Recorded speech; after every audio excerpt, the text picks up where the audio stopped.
একটা ছোট্ট মেয়ে, বয়স মাত্র 11-12। তার সামনে খোলা অঙ্কের খাতা। বাবা বলেছেন, আজ অঙ্ক না করলে খেলতে যাওয়া যাবে না। ঘরটা নীরব। সবাই ভাবে সে অঙ্ক করছে, কিন্তু হঠাৎ বাবা এসে খাতা উল্টে দেখলেন অঙ্ক নেই। খাতার পেছনে লেখা একটা কবিতা। শব্দগুলো এমন সুন্দর, এমন গভীর যে বাবা কিছুক্ষণ চুপ করে দাঁড়িয়ে রইলেন। রাগ করবেন নাকি গর্ব করবেন? তিনি বুঝলেন এই মেয়েটা অঙ্কের জন্য জন্মায়নি, এই মেয়েটা শব্দ দিয়ে পৃথিবী বদলাবে। সেই ছোট্ট মেয়েটির নাম সরোজিনী নাইডু।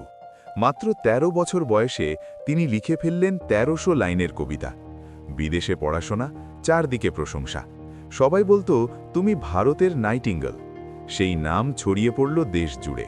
কিন্তু তার মন বলছিল, দেশ জ্বলছে, আমি কি শুধু কবিতা লিখব?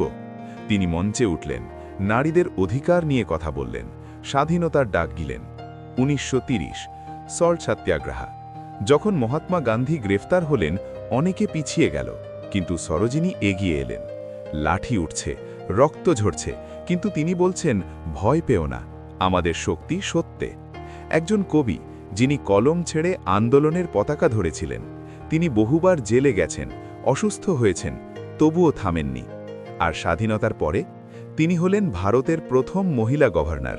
কিন্তু সবচেয়ে বড় কথা জানেন, যে মেয়েটাকে অঙ্ক করতে বসানো হয়েছিল, সে প্রমাণ করে দিয়েছিল সবাই একই রাস্তায় হাঁটার জন্য জন্মায় না।